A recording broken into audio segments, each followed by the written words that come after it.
I am asking the American people to dream big once again. What follows is my 100-day action plan to make America great again. It's a contract between Donald J. Trump and the American voter, and it begins with bringing honesty, accountability, and change to Washington, D.C. Donald Trump, during his widely acclaimed Gettysburg Address back on October 22nd, he offered to us what is being called his contract with American voters. With our economy in a stall, he wants to put his plan into action, and the question is, if elected, will he be able to accomplish those lofty goals? For some answers, I'm very pleased to be joined here at the anchor desk by one of America's foremost private equity investors and Donald Trump's senior policy advisor, Wilbur Ross. Wilbur, we really appreciate your time tonight on Newsmax Prime. Well, I'm delighted to be here. And you wrote an article that appeared at Real Clear Politics about Donald J. Trump and his contract with the American voter. You lay out some stark differences. Give us the gist of what you wrote there in Real Clear Policy about Mr. Trump. Well, first of all, as he said in the Gettysburg Address, change is what's needed. So the real question is, what kind of change? Hillary Clinton's program is more of the same at best. And in fact, instead of the new normal, we should call it the new dismal, because she wants to go even further with raising taxes and more regulation. Trump's program is the exact reverse. He wants to cut taxes for everybody, mostly for people in the middle and lower brackets. Family of married couple, 2 children and a nanny, 35% tax reduction at $50,000.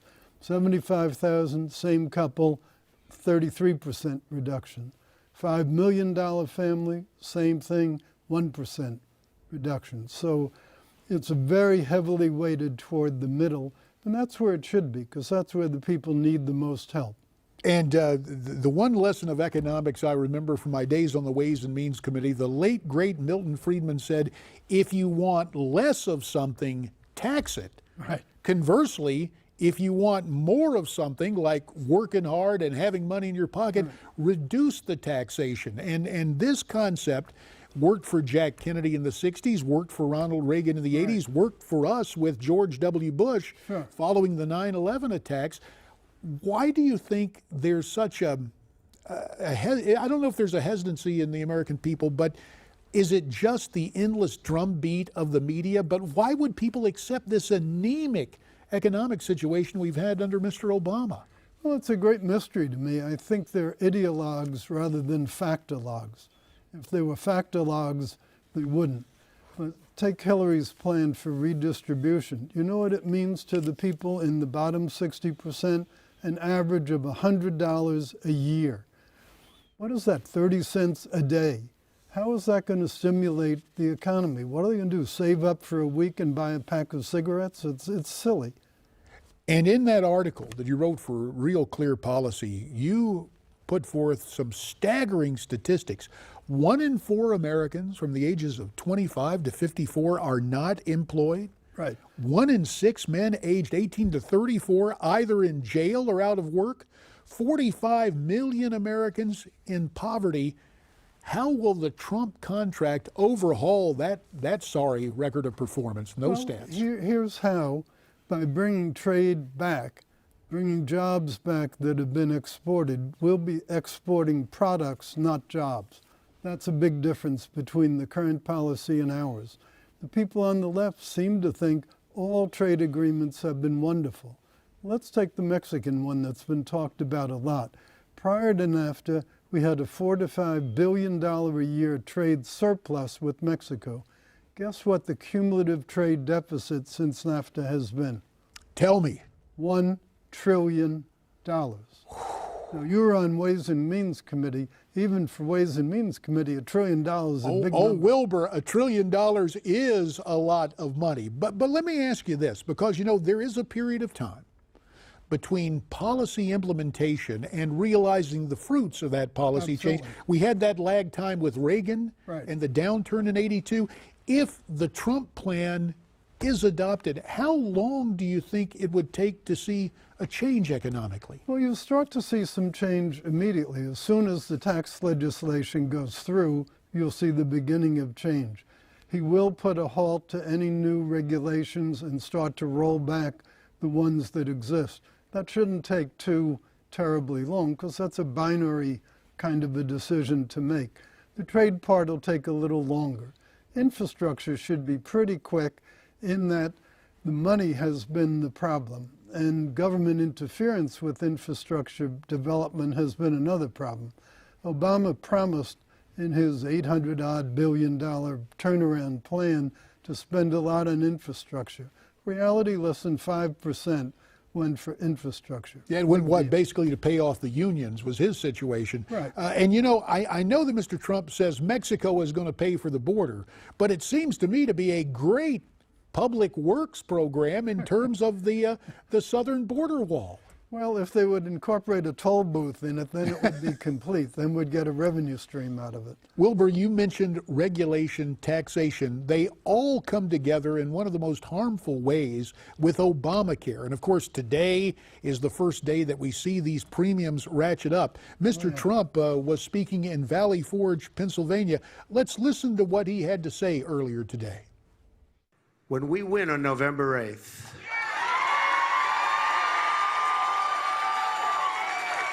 and elect a Republican Congress, we will be able to immediately repeal and replace Obamacare. Have to do it.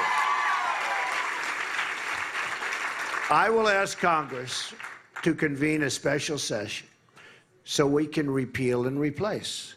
And it will be such an honor for me, for you, and for everybody in this country, because Obamacare has to be replaced. And we will do it, and we will do it very, very quickly. It is a catastrophe. And because it's catastrophic, let's see, Congress gets sworn in, I think about January 5th. The president comes in January 20th. So he would call a special session dedicated exclusively to Obamacare. What kind of impact does today's promise mean for voters in 1 week's time? Will that be what carries him across the finish line electorally? It should be one of the things. I don't think it's the only reason, but it's a very immediate one. Remember, Obama had promised you can choose your own doctor. Not true. Obama had promised won't be raising premiums. Not true. All those promises about it were based on a false premise. The false premises were two. One was that young, healthy people would sign up to pay the same premium as old, sick people. That was a foolish promise. Anybody who knows anything about the real world would never have made that promise. Second idea was that those folks who are now using the emergency room as the family doctor would stop. Well, they haven't. The head of one of the big hospitals, I asked him, what's the #1 reason why people come in to the emergency room? You know what his answer was? Pampers. Wow. Pampers for their babies. Now that's a very inefficient way to deliver Pampers to a family that needs them. It's a very high-cost way, clutters up the emergency room, and hurts people who are really sick. It's tragic that that's the situation in at least some of the hospitals. And as you outlined that, and we think about not only Americans' health care and health insurance, but we think about the health of our economy. Let me circle back there to Wall Street. Because you know, last Friday when word of the reopening of the FBI investigation came out, right, Wall Street took a tumble. Now, there was a bit of a rebound, and of course, some of the lines we heard from the dominant media culture is, oh, Wall Street prefers Hillary. Do you really think that's the case? Well, I think there are two Wall Streets. One are investors in general. The other are the people who work on Wall Street. A lot of the firms have decided to throw in with Hillary, probably looking for favors if she gets herself elected. But I think the investors, particularly individual investors, know a little better.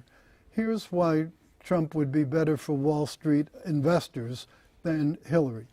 30% effective reduction in taxes, going from 65% carried down post-tax to 85%. That's a 30% increase in every company's earnings. Can you imagine what your portfolio would do if every company earned 30% more? I wish we could do that, and because time is money and time is growing short, let me just ask you this. Wilbur Ross, how confident are you of a Donald Trump victory 1 week from today? 10 seconds. Confident enough that I'm hanging out there.